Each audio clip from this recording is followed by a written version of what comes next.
You may close your eyes if you wish, and be aware of this body, its form and its weight on the chair.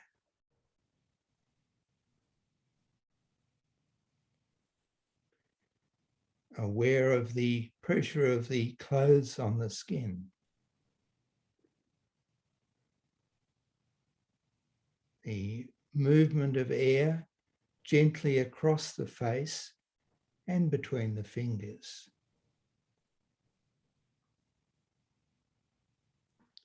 And the breathing, the inward breath and the outward breath.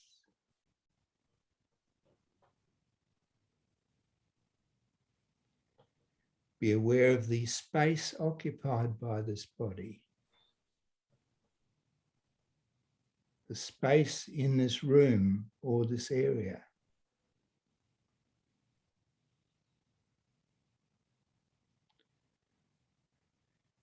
And now allow the listening to run right out to the furthermost sound. And if at all possible, if we allow any thinking, desires, emotions to just pass. Keep checking that as we listen to the furthermost sound.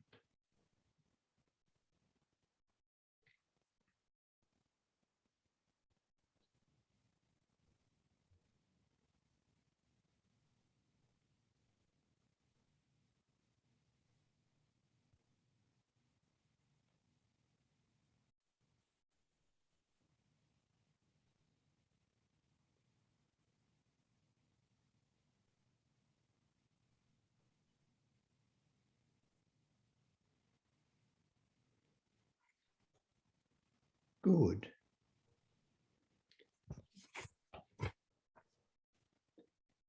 When we are quiet and still, and we might have even had a brief moment in that little exercise, and experience a touch of peace and space in mind, is that space the same for us all? How could we put a label on it? The same space for all.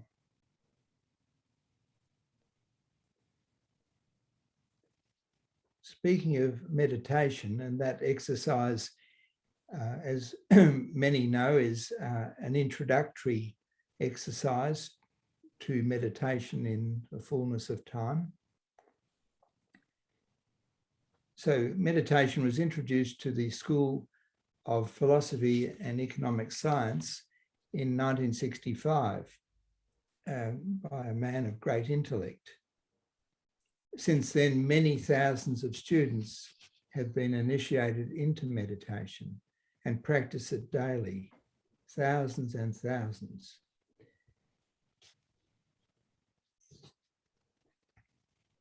Meditation is meant for the realization of the chief aim of human life. The coarse material world of our sense organs and the pleasure it gives do not fulfill this aim. So we need something besides. The reason for discontent is that the world of pleasure is small and temporary compared with the divine self or Atman. It is a law that the small cannot satisfy the large. The large needs satisfaction comparable with its own magnitude and permanence.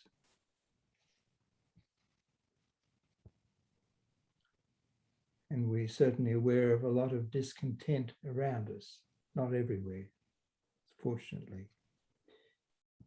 There is a story. It seems to say a lot. The story is about a flock of crows. One of them was strong, clever, and good-looking. So they made him their leader. This king of the crows felt proud of his exploits and looked down upon all other creatures. One day, a young swan appeared.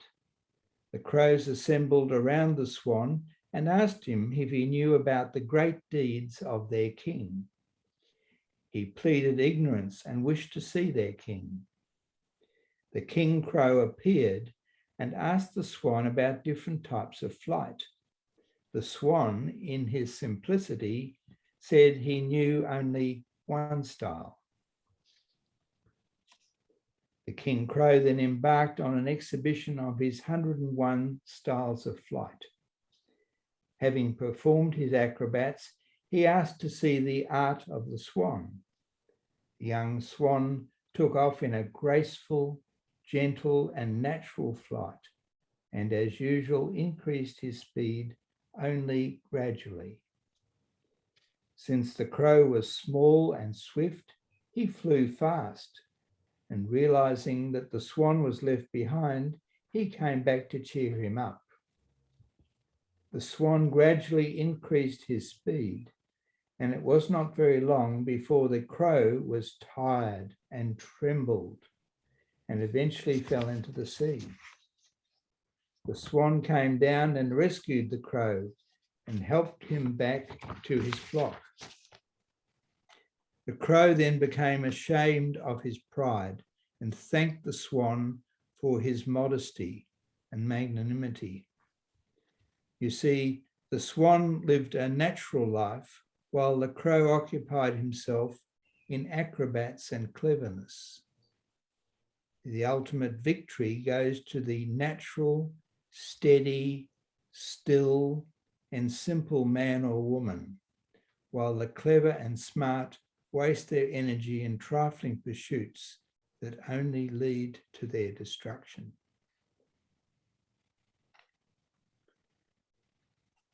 I just thought I'd pass a couple of comments about my own meditation.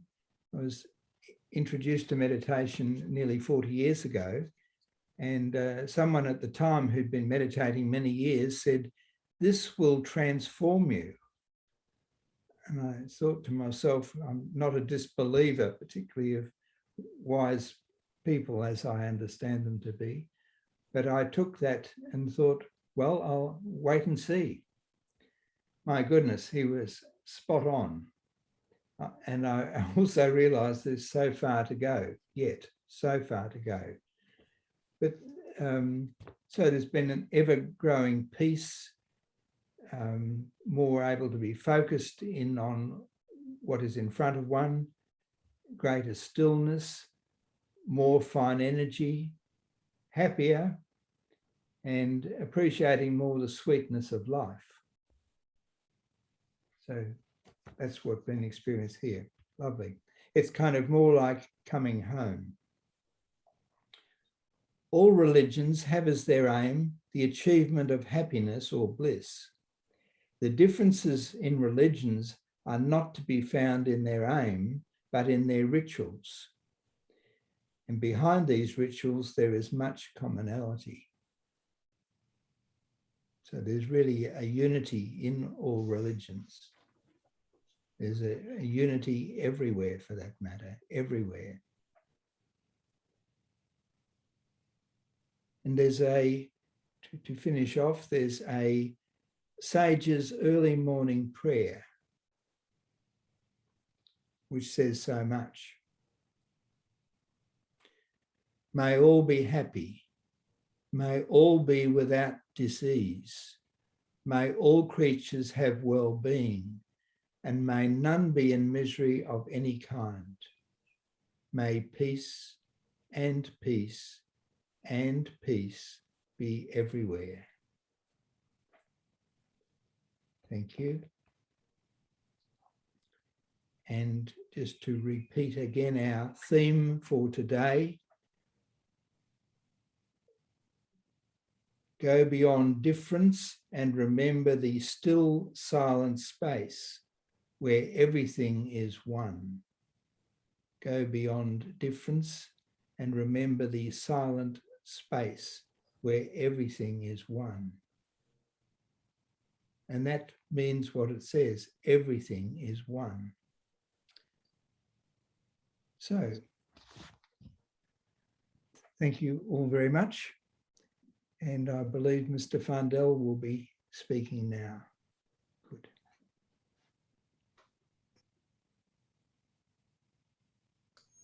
I will introduce Arthur now. Thank you very much, Warwick. That was lovely. And thank you for reminding us of that poem. We haven't heard that in a while, the Justice Day poem. It was lovely to hear that. So it's now hello, Arthur, and welcome. Thank you so much for doing this. We're all waiting eagerly to hear you speak about a single stillness. Now, before Arthur starts to speak, I want to tell you a little bit about Arthur. After Arthur graduated in modern languages from Cambridge University, he spent his professional life teaching. In 1950, he became a lifelong member of what is now known as the School of Philosophy and Economic Science in London. In 1973, he joined and remains with a team of translators engaged in putting the letters of Marsilio Ficino into English. In selecting short extracts from Ficino's letter for our consideration today, Arthur is also acknowledging the importance that silence has played in his own life. So Arthur, now, please take us to the still, silent space where all is one. Thank you very much, Madonna.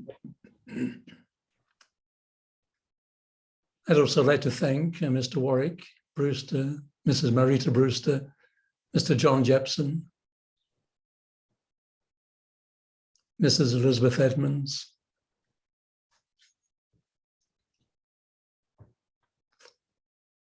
I'll say a few words about Marsilio Ficino. Perhaps we could see his image on the screen.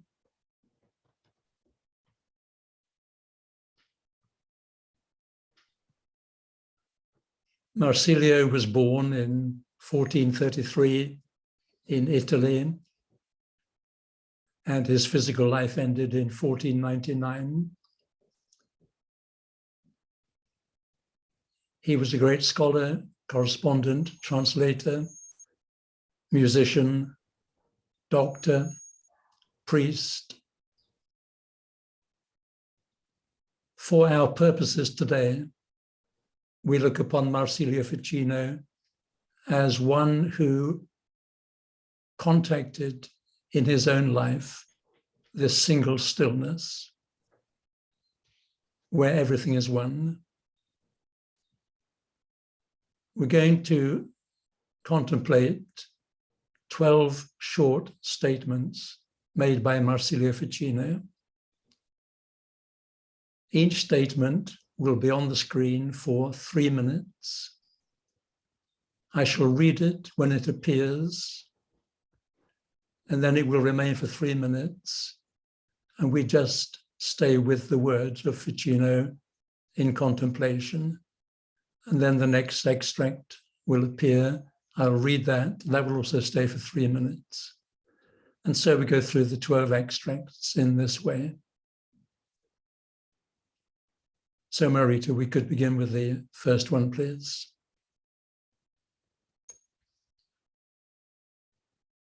Do not move in order to touch me,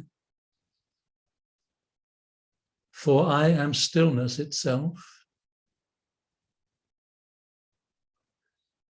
Do not be drawn in many directions in order to take hold of me, for I am unity itself.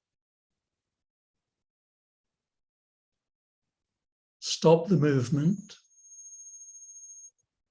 unify diversity, and you will surely reach me, who long ago reached you from within.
God is unchanging unity,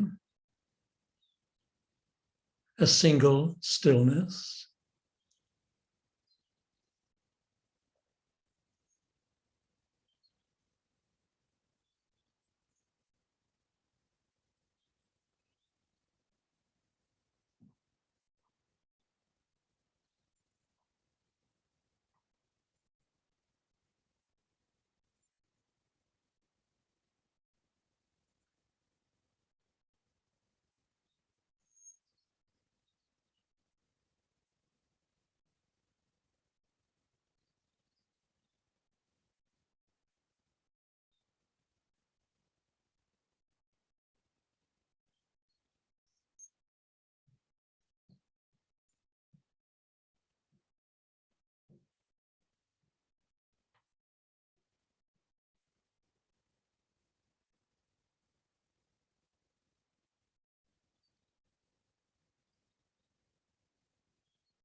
Let us retire into that one unmoving watchtower of the mind,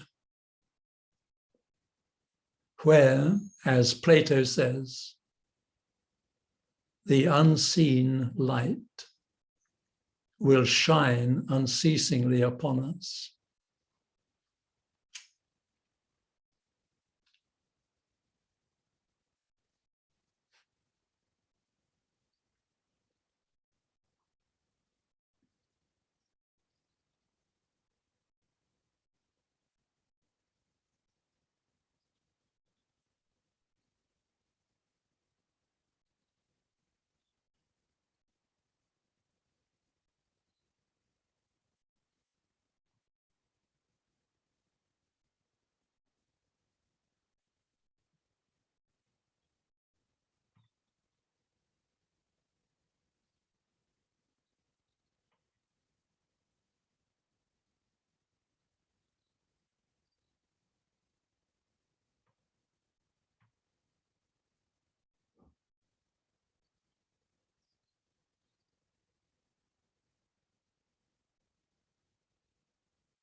Beyond any limit of time,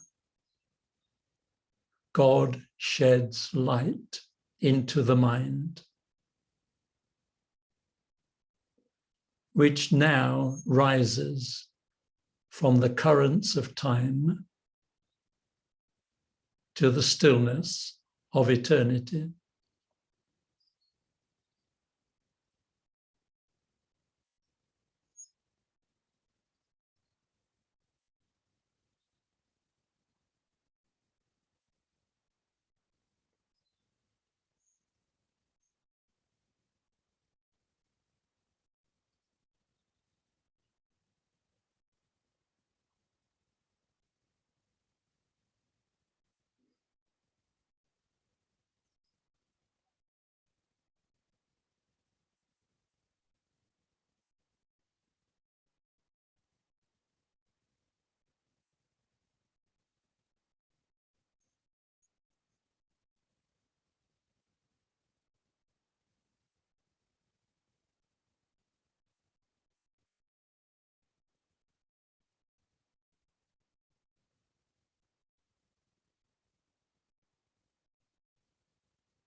The essence of prudence is always to use the present moment as well as we can. And our sole refuge is to commit ourselves constantly to God.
the divine being within us and everywhere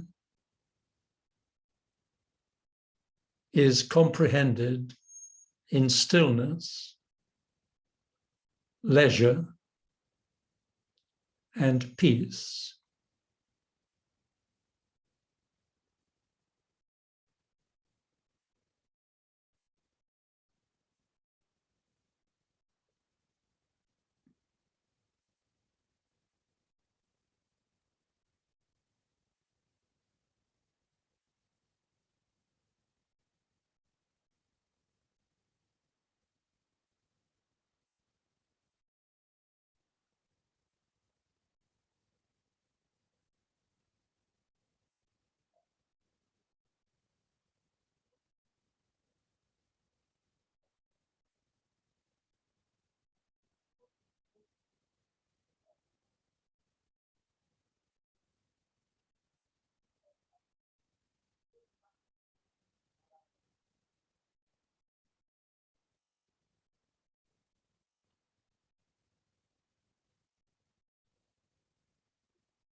God cannot be moved anywhere,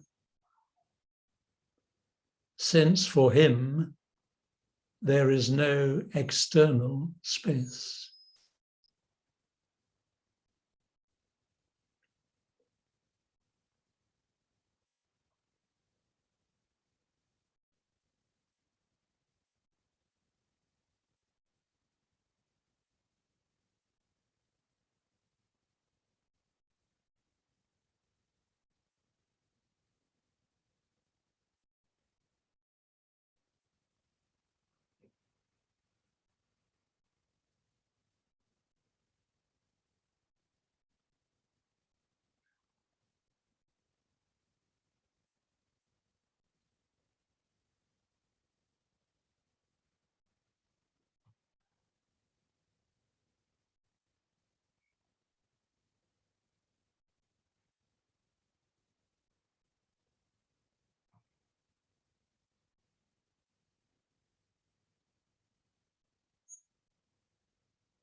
find your peace in that which is not troubled,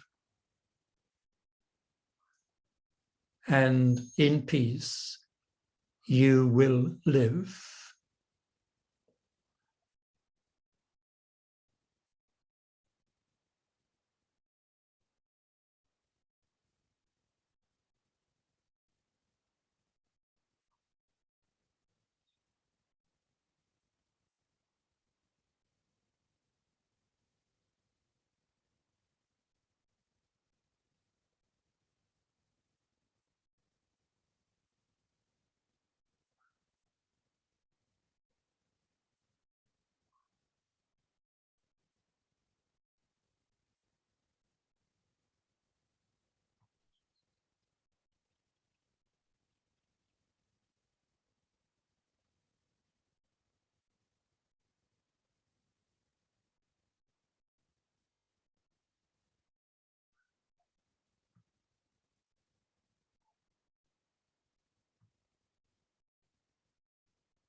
So you're getting on top of the leaves, aren't you? Yeah, but that's it. Move it out. That's pretty good. Mute yourself, Danny.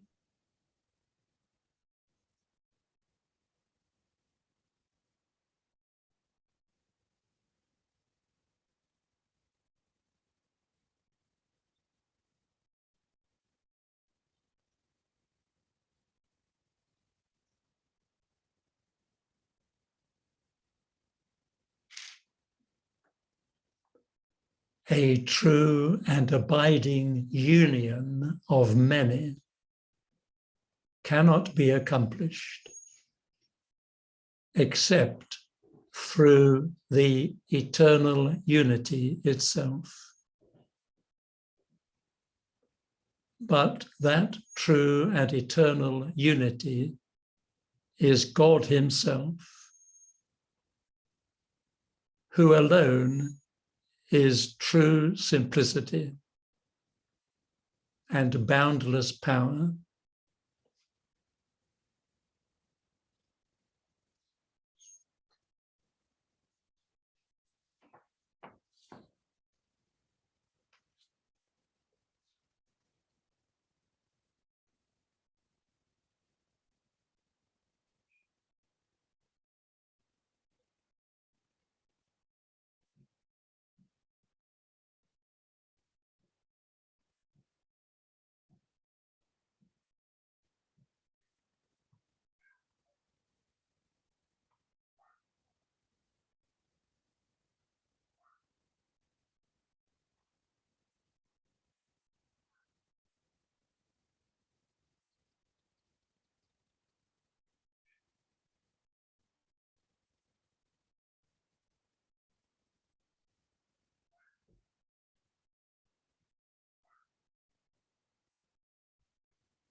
let us not be moved or distracted by many things,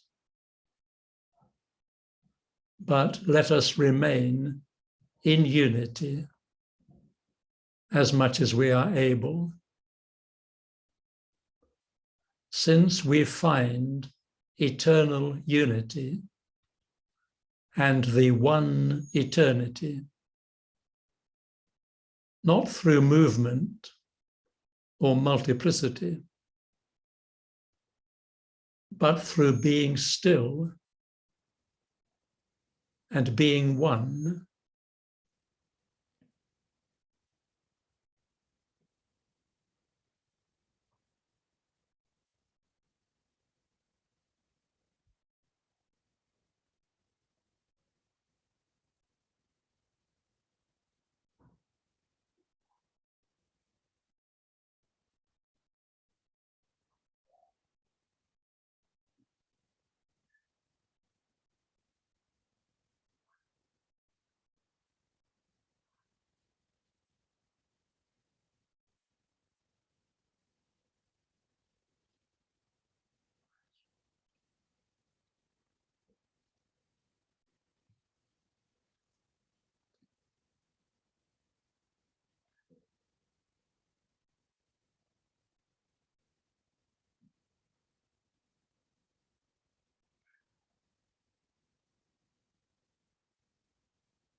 Come, friends,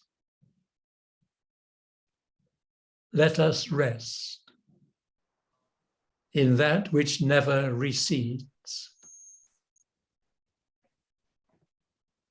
and there we shall ever remain.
only a life dedicated by choice to the study and cultivation of truth is lived in the fullness of bliss, beyond movement and beyond time.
Thank you, Marita. We could stop the screen sharing.